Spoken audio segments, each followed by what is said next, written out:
All right, ladies and gentlemen, welcome to this episode of Riding Shotgun with Charlie. This is one of our pit stop episodes that we are doing at the NRA annual meetings in Houston, Texas. And we are very grateful to the NRA for letting us come in and having the voices of the Second Amendment, the media area. It's a great area. It's 2 blocks long of podcasters, YouTubers, all sorts of other stuff going on here. People creating a lot of great content, and I'm honored to be part of it. Today I have with me Chad Barber from America's Rifle Challenge, and I get to see you in in Harrisburg at the Great American Outdoor Show where you did a demonstration on this, and you told me I have to come up to New Hampshire and do one of these, and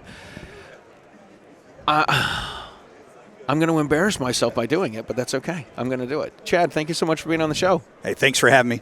Why would you embarrass yourself? Oh, man, I don't shoot my rifle enough. Yeah, don't worry about that. Here's the thing. This program is designed so easily, and the demographic we're targeting, everybody wants to target, we want to bring juniors in, we want to bring female shooters and other things and whatnot. You know the demographic I'm really targeting? Rifle shooters? How about firearms owners? Hey, there we go. People who bought their firearms and they're sitting in the closet, they don't know what to do with them. They've got them underneath the beds. They bought them during Y2K, during Obama years, during COVID, things like that. Let's take these rifles out, but maybe they don't know how. What do I do with it? Let's go to the bench, check our zero. Okay, we fired 10 rounds, thump your chest. Yep, still hold zero. We're good to go. Right. Or they do the 30-round mag dump, do the 4-second, clip on X or Instagram or whatever. Yeah. And they're good to go. So let's really take these guns out and use them. The tagline really that I'm focusing on, and this goes right along with our Second Amendment, we're going to exercise our rights through competition.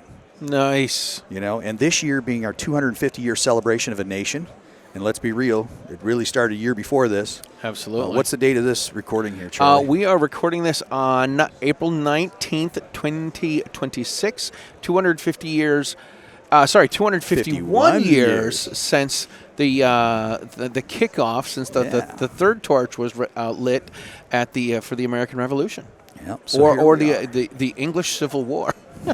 All right. Well, hey, I do want you to come up to New England. We got a great opportunity for you. We've actually got the Galactic Pistol Alliance. Okay, they've got a triple match challenge, and as part of that, what happens is 3 clubs. The big 3 New England clubs that used to run some really good pistol matches have switched over to the Galactic Pistol Alliance, and we're actually sponsoring and partnering with them for this, and they're going to take 5 stages from each one of their matches. So it's going to be the Harvard Sportsman's Club, the Pioneer Sportsman's Club in Dunbarton, New Hampshire, and then the Buxton Hollis Club up in Maine. So if you're shooting all 3 of those matches, we're going to take 5 stages from each match as a designated triple match challenge, and that's going to be a combined fourth championship. So you can win, 1 match down in Mass, 1 match in New Hampshire, come in second place in Maine, but you could win the overall title in all 3 matches combined. So part of that, though, we're going to allow people and competitors to experience one of the stages of the America's Rifle Challenge. We're going to have our level 1 stage 4 match set up for that to be a challenge up there. So you can come up and demo it. We'll have some firearms and ammunition available for those folks as well if they didn't bring a carbine, because it is a pistol match. But, my goal with America's Rifle Challenge, again, is to get those firearms owners. And how many firearms are there in America? Do you know the recent data? Not enough. I just looked the other day, not prepping for this, but it's over 400 million firearms are estimated to be owned by Americans. Now, these are only the people that report them, right? Well, or it's not one guy, in Texas. Right. I know there's somebody in Texas who probably wants to claim that, but right. And I don't know of anybody who owns just one. There might be a few out there. What's the old line? Guns are like potato chips. You can't have just one. Well, the same thing with AR. I don't know anybody who owns just one rifle. Yeah. Because you got to have one in 22, one in 9 mil. Hey, let's have a hunting one. Now I need one in 308 or 300 blackout. So, but let's just get down to the core of it. If you own an AR patterned rifle, and let's not even say AR, let's say a semi-automatic gas-fed rifle in magazine. I'm losing my mind after 4 days. I know. Magazine-fed, semi-automatic, gas-operated rifle in 5.56 .223. 308 .762 or 300 blackout. Okay, those are only 3 calibers that are allowed in those things. And you can also use pistol caliber carbines. That's a different story. But if you've got one of those rifles, you can come out and shoot this match. It's going to fit in the stock division or the limited division or the open. Literally. I guarantee I could go in anybody's safe or closet right now and say, here's what it fits into. Yeah. And stock is just that. It's your iron sight, maybe a red dot, non-magnified. Limited, if you want to throw an optic up there that's up to 8 power, you're good to go there. And open is open. All right? And, of course, we do joke around. There are restrictions in the open division. Mm-hmm. We're not going to allow – well, actually, there's restrictions for all the divisions. We're not going to allow bayonets. Okay? Won't be any of that today.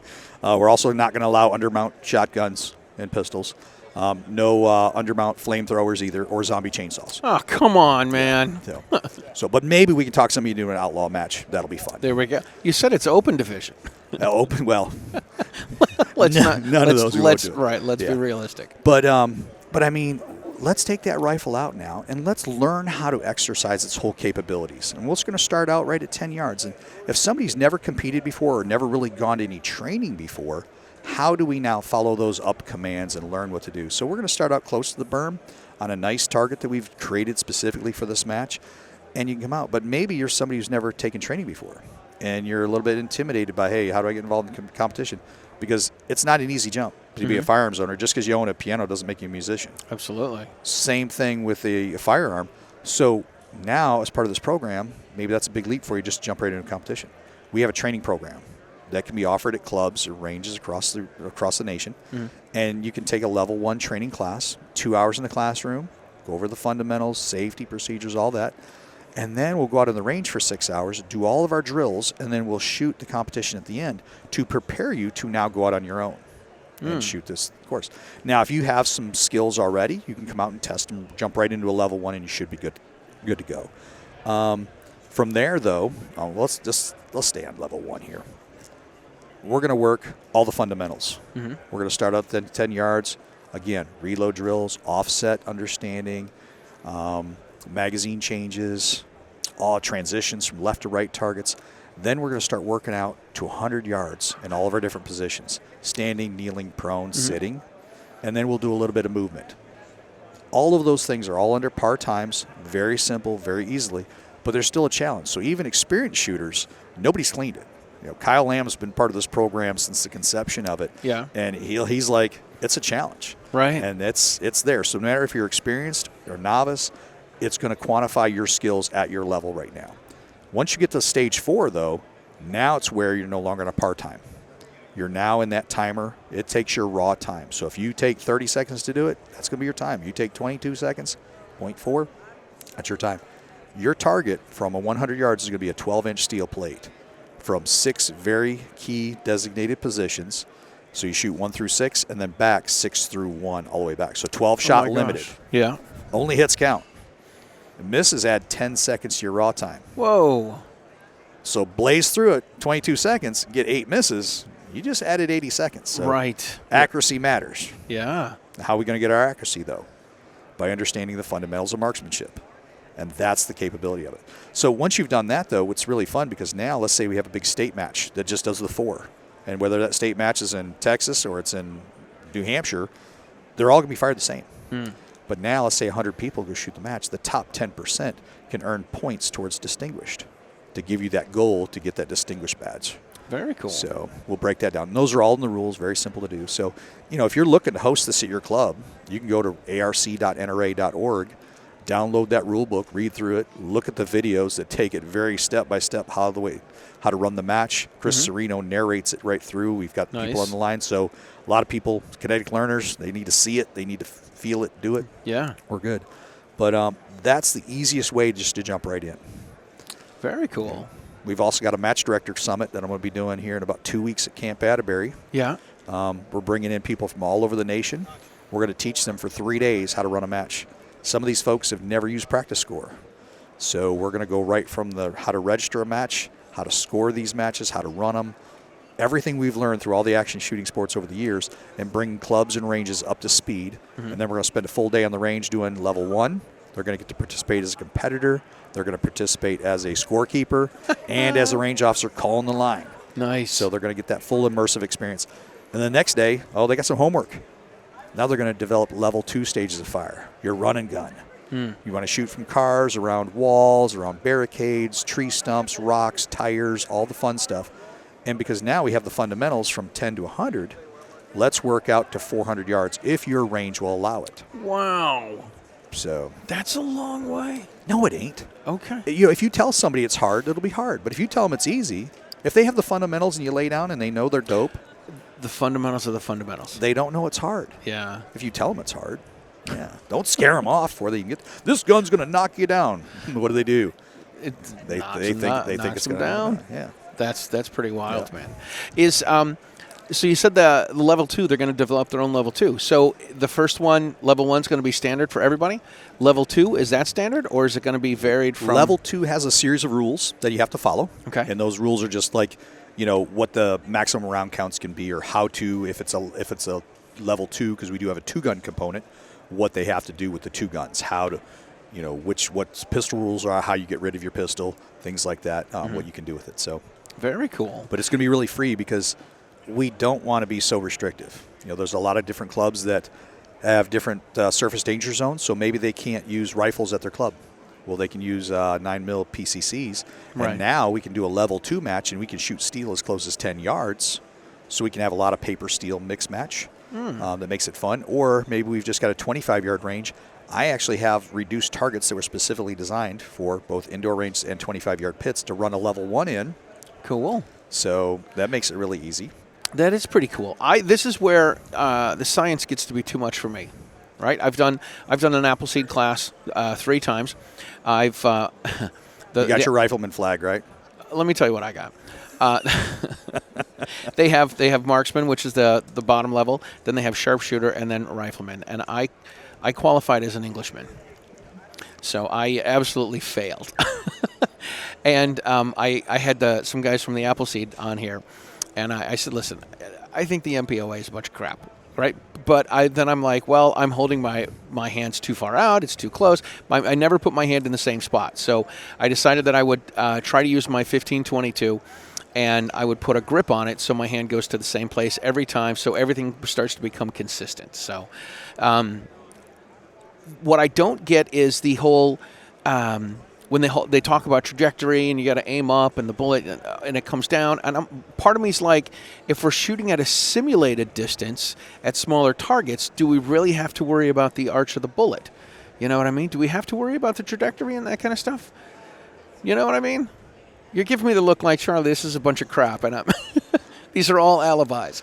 There's, we're getting way off the topic of what we're doing, but I mean, here's some experience I had. Okay? Yeah. I was preparing to go to Camp Perry as a high power competitor. Okay? Oh, wow. At I'm a 16 A2 style, national match rifle, very accurized. It was made by Rock River, my personal rifle. I practiced at a 50-foot range. Okay, had my guys take their dope data of previous engagements, right? Yep. Put their 200-yard zero on, put their 300-yard zero on, put their 600-yard zero on. Took a dime, drew a little circle around their group, put it on the photocopier, ran it out 50 foot, took mine, got my zero, shot my 300 zero, shot my 600 zero, and they were laughing at me. That's not going to work. I said, okay. It might get me in the ballpark, though. Right. We went out to the range because we only had access to 200 yards. I was pounding the tar out of that Oh, thing. my God. Okay. All right. All right. Now, the black in a SR1 target, 9 and 10 X, that's it. Yeah. And when I shot 600 for the very first time at Cap Perry, during the President's 100, I looked over at my scorekeeper. I says, hey, do me a favor. Watch where this thing goes. He says, there's no coaching.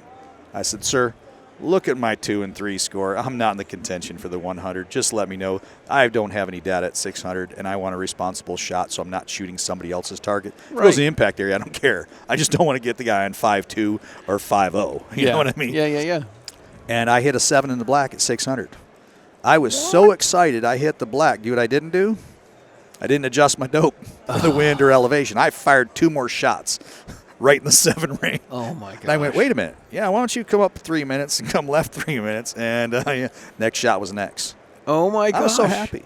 So, Jeez. but again, marksmanship matters. So when we bring it back to ARC, if you don't know, you're going to learn. You're going to be out there with all your friends. Shoot with your relatives, things like that. Don't shoot at them, but shoot with them. but make it fun. But that's the whole purpose of it. But I do want to get you out there in New England because we're going to show you it's easy. And you're going to show your listeners and your watchers. And maybe instead of doing riding shotgun with Charlie, we do a range walk, and we go from pit to pit to pit to pit. We'll wear waders if it's raining. All right. But either way, or maybe we'll drive from one range to another, but we'll get you out there, have some fun with it. Yeah. And showcase, one, how important, the shooting community is and getting involved in the shooting community. Number two, when I was moving to New England, I thought, oh, no, man, I'm the land of Democrats and these crazy laws. I shot more competitions in New England than I ever did when I lived in the South. Really? I was blown away. And that's when I started getting involved in more sanctioned matches and higher level matches. But that's what I've taken all that experience being a distinguished pistol shooter, distinguished rifle shooter. Eventually, I went back to Camp Perry, and I made my President's 100 tab, and I have that as well. Wow. So we took all of those, plus all the stuff for IDPA and USPSA and all these phenomenal shooting sports, and we brought it all into this to say, okay, how do we make ARC, the America's Rifle Challenge, approachable for firearms owners, experienced shooters, and new competitors who are maybe intimidated to take that leap. So that's why we have the training program, we have the level 1, we have the level 2, and we have the 2-gun. So there's something for everybody within this program, and there's no excuse not to get out, because we've actually incorporated folks from the Adaptive Defensive Shooting Summit. So they're shooting this from wheelchairs. They're shooting this with prosthetics, with one arm, with one leg. Yeah.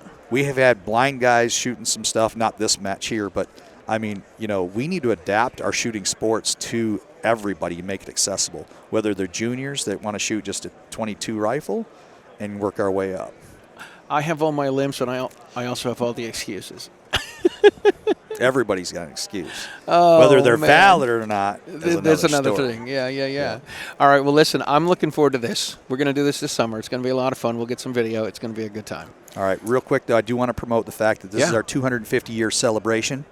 We've got 250 clubs I want to challenge across the nation. That's only 5 clubs per state. To go onto the arc.nra.org website, get a hold of me, shoot me that arcinfo at nrahq.org email, shoot me some information, I'll put it out there, I'll get with you, I'll help you set up a match at your club. This is so simple, it doesn't take a whole lot of volunteers, and that's the problem with shooting sports is everybody gets burned out sometimes, and we need those volunteers to come out. This is very light lift, easy setup for a level 1 because it's all standardized targets just right across the firing line. Yep. You can run this match in a weekend with your team internally. Go, yes, we can do this. That 20-minute video will get you set up real fast, and then you're ready to roll with your customers because you want to provide a service for your members or your local club. You want to attract additional members to it, and you want to create revenue for your club as well because we want to make it accessible. Then we want to make sure that we can continue to defend our Second Amendment rights through competition. All right, I dig it, man. I dig it. This is going to be cool. All right. All right, we're going to put some links below. Chad, thank you very much. This has been a pleasure. Thank you guys for listening to the show. We want to thank the NRA for having the Voices of the Second Amendment media area. Thank you guys for listening again. If you've made it this far to the show, you need to share it with your friends because that is how we get the stagecoach across America. We'll talk to you guys soon. Thanks a lot.